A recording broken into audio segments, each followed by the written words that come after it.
Hello friends, welcome back to my channel Glowing Stars Bharat. Myself Abhishek and I am present once again with a new video. In this video, we will discuss the NCERT in-text problems of the topic acid, bases and salt. Let us start the discussion with question number 1. You have been provided with 3 test tubes. One of them contains distilled water and the other 2 contain an acidic solution and a basic solution respectively.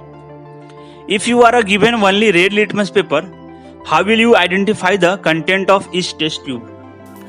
Friends, यहाँ पे question दिया हुआ है कि आपको 3 test tube दिए गए हैं, उनमें से एक में डिस्टिल्ड वाटर है और अन्य जो टेस्ट ट्यूब दिए गए हैं उसमें एक में एसिडिक सॉल्यूशन है, दूसरे में बेसिक सॉल्यूशन है। तो फ्रेंड्स, इसमें क्वेश्चन पूछता है कि यदि आपको केवल रेड लिटमस पेपर दिया जाता है तो आप प्रत्येक टेस्ट ट्यूब की जो कंटेंट है उसका पहचान कैसे करेंगे। तो फ्रेंड्स, आइए देखते हैं इसका solution. First of all, we will put 1 strip of red litmus paper in each test tube. In one of the test tubes, the litmus paper will turn blue. It is sure that this test tube contains basic solution. The remaining 2 test tubes contain distilled water and acidic solution in both of which red litmus remains red. यहाँ पे हमने देखा कि सबसे पहले हम प्रत्येक test tube में लाल लिटमस पेपर्स की जो पट्टी होती है उसको रखते हैं, फिर टेस्ट ट्यूब में से एक में लिटमस पेपर नीला हो जाता है। तो इससे यह पता चलता है कि जो इस परीक्षण में जो सॉल्यूशन है वो मूलतः बेसिक सॉल्यूशन है। शेष 2 परीक्षणों में जो ट्यूब रखा हुआ है जिसमें एक में डिस्टिल्ड वाटर है और दूसरे में एसिडिक सॉल्यूशन है, तो दोनों का जो लिटमस है वो लाल ही रहता है। Now we will pour out some basic solution from the test tube so that only a little amount remains in it. Then we will pour the content of one of the remaining test tubes into the test tubes containing basic solution. 2 things may happen. First, the litmus may turn red again. This indicates that the second tube contains acidic substance and the other one contains distilled water. Second, the litmus may remain blue. This indicates that poured liquid is distilled water and the other one of the acidic solution. Next, page number 22 का question number 1 है, Why should curd and sour substances not be kept in brass and copper vessels? Friends, हमारा question है कि दही और जो खट्टे पदार्थ होते हैं उन्हें पित्तल और तांबे के बर्तन में क्यों नहीं रखना चाहिए। जैसा कि हम जानते हैं कि खट्टे पदार्थ जैसे दही, नींबू का रस, इमली का रस, अचार आदि में उपस्थित एसिड तांबे अथवा पीतल से अभिक्रिया करके स्वास्थ्य के लिए हानिकारक लवण उत्पन्न करता है। साथ ही साथ यह अभिक्रिया करके बर्तन को भी नष्ट कर देते हैं और इसमें रखे पदार्थ भी खराब हो जाते हैं। इसलिए पित्तल और तांबे के बर्तनों में दही एवं खट्टे पदार्थ को नहीं रखने चाहिए। Curd and sour substance, if kept in brass or copper vessels, react with them and form hydrogen and other harmful substances due to presence of acid in them. Due to this reason, curd and the sour substance should not be kept in brass and copper vessels. Next, question number 2 है, Which gas is usually liberated when an acid reacts with a metal? Illustrate with an example. How will you test for the presence of this gas? Friends, question है कि कौन सी gas जो आमतौर पे acid है वो metal से अभिक्रिया करके, और फिर एक उदाहरण के साथ उसे समझाना है कि आप ये रिएक्शन को किस प्रकार करेंगे। तो फ्रेंड्स, आइए इसका आंसर हम लोग देखते हैं। फ्रेंड्स, जैसा कि हम जानते हैं कि usually hydrogen gas is liberated when an acid react with a metal. For example, let us take reactions between zinc and sulphuric acid.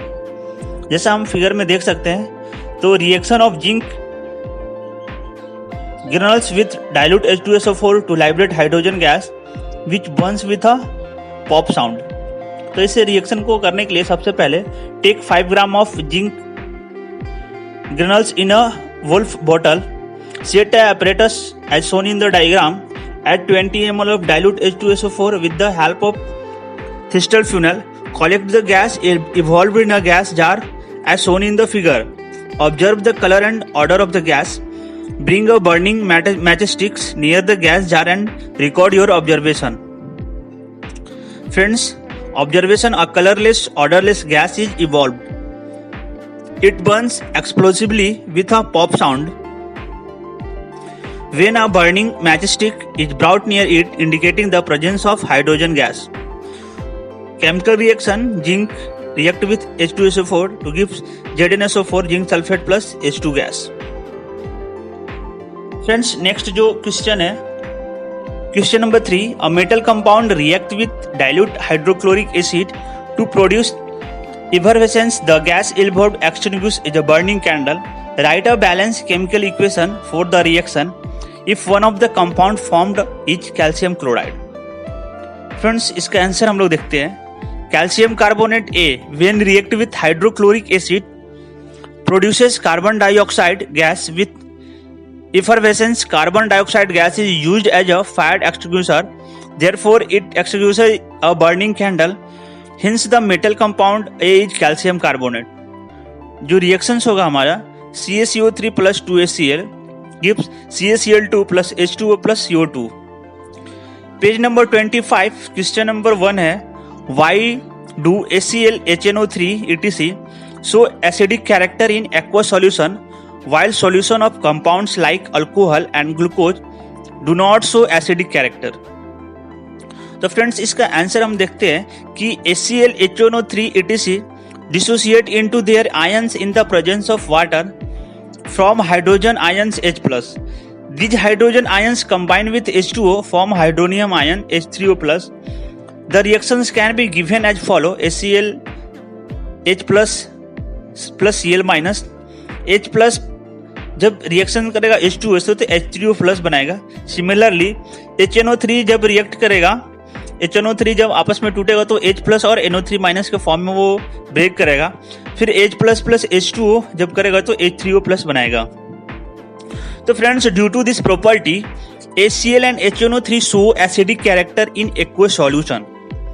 On the other hand, alcohol and glucose cannot dissociate in water to form hydrogen ions. Hence, they do not show acidic character. Friends, जो next question है इसमें, why does an aqueous solution of an acid conduct electricity? So friends, when dissolved in water, acids dissociate to form ions. Example: HCl plus H2O dissociate with gives Cl- and H3O+. These ions are responsible for electrical conductivity. Next, question number 3. Why does dry HCl gas not change the color of the dry litmus paper? इसका answer है friends, dry HCl does not dissociate to give H+ ions, so it does not show acidic character. Question number 4 है हमारा, while diluting an acid, why is it recommended that the acid should be added to water and not water to the acid? So friends, the process of dissolving an acid or a base in water is a highly exothermic one. Care must be taken while mixing concentrated nitric acid or sulfuric acid with water. The acid must always be added slowly to water with constant stirring. If water is added to a concentrated acid, the heat generated may cause the mixture to splash out and cause burns. The glass container may also break due to excessive local heating. Next question है question number 5. How is the concentration of hydronium ions means H3O+ affected when a solution of an acid is diluted? तो friends, इसका answer है concentration of H3O+ ion decreases.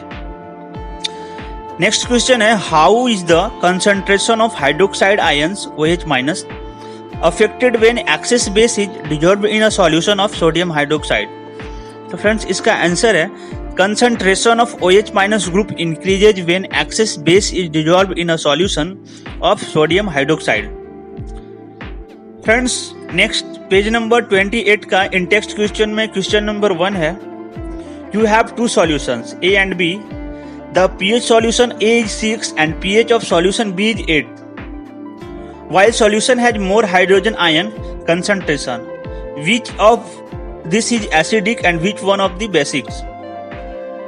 So friends, you know that the solution with pH 6 is acidic and has more hydrogen ion concentration than the solution of pH 8 which is basic. So solution A is acidic and solution B is basic. Friends, you know that measurement of the level of acid or alkali in a substance is called pH. Means किसी पदार्थ में अम्ल और क्षार के जो स्तर होता है उसे मेजरमेंट करने के लिए हम लोग यूज करते हैं पीएच का। और फ्रेंड, जैसा कि आप जानते हैं कि जो पीएच का रेंज होता है वो 0 से 14 के बीच में होता है, जहाँ 0 मोस्ट एसिड होता है और 14 मोस्ट बेसिक होता है। मीन्स 0 से 7 तक जो होते हैं वो एसिड होते हैं और 7 न्यूट्रल है और 7 से एबव जो होता है वो बेसिक नेचर के होते हैं। और नेक्स्ट क्वेश्चन है हमारा question number 2, what effect does the concentration of H+ ion या aqueous ions have on the nature of the solution. इसका आंसर होगा friends, as the concentration of H+ ions increases the solution becomes more acidic. जो next question number 3 है, do basic solution also have H+ ions? If yes then why are these basics? तो friends इसका answer है yes, basic solution also have H+ ions, however their concentration is less as compared to OH- ions that makes the solution basic. Question number 4 है, under what soil condition do you think a farmer would treat the soil of the field with quicklime calcium oxide or slacked-lime calcium hydroxide और chalk calcium carbonate? Friends, तो ये बहुत common question है, तो इसका answer हम देखते हैं। यदि खेत की मृदा अम्लीय है तो वह खेती योग्य नहीं होती है। खेत में अम्लीयता को कम करने के लिए उसमें क्षार मिलाया जाता है। यहाँ किसान बिना बुझा हुआ चूना कैल्शियम ऑक्साइड, बुझा हुआ चूना कैल्शियम हाइड्रोक्साइड और चॉक कैल्शियम कार्बोनेट का उपयोग करता है, अर्थात उसके खेत की मृदा अम्लीय है। If the farmer find the soil too more acidic then to increase the basicity of the soil he should treat the soil of his field with quicklime calcium oxide और स्लैक्ड लाइम कैल्शियम हाइड्रोक्साइड और chalk या calcium carbonates. Next page number 33, question number 1, what is the common name of the compound CaOH-Cl2? तो friends इसका answer है bleaching powder. फिर next question है question number 2, name the substance which on treatment the chlorine yields bleaching powder. तो friends जैसा आप जानते हैं ड्राई स्लैक्ड लाइम CaOH का होल 2। नेक्स्ट क्वेश्चन नंबर 3 है, name the sodium compound which is used for softening hard water. तो friends ये washing soda that is sodium carbonate Na2CO3। Next question number 4 है, what will happen if a solution of sodium hydrocarbonate is heated, give the equations of. Friends इसका answer हम देखते हैं। तो when sodium hydrogen carbonate is heated, sodium carbonates and water are formed along with the libration of carbon dioxide gas. Example, जैसे sodium hydrogen carbonate 2NaHCO3 जब वो heat करेंगे हम तो वो sodium carbonate Na2CO3 plus H2O plus CO2 gas हमें देगा। Friends जो नेक्स्ट हमारा क्वेश्चन नंबर 5 है, right an equation two show the reactions between plaster of Paris and water. Plaster of Paris and water के बीच में जो रिएक्शंस होता है हमें वो इक्वेशंस के साथ दिखाना है। तो फ्रेंड्स जैसा कि आप जानते हैं प्लास्टर ऑफ पेरिस का फॉर्मूला होता है, chemical formula CaSO4 × ½ H2O plus H2O को हम रिएक्शंस करेंगे और उसे हम तो हमें जो प्राप्त होगा वो जिप्सम मतलब CaSO4 × 2H2 जिसका फॉर्मूला होता है। तो आप आसानी से इस क्वेश्चन का भी आंसर दे सकते हैं। So friends, this is the required discussion of the NCERT in text question from the topic acid, bases and salt. So friends, I hope that you have understand today's lesson with easy. We had tried to explain the whole questions to a short time. If you like this video, please subscribe my YouTube channel. Thank you.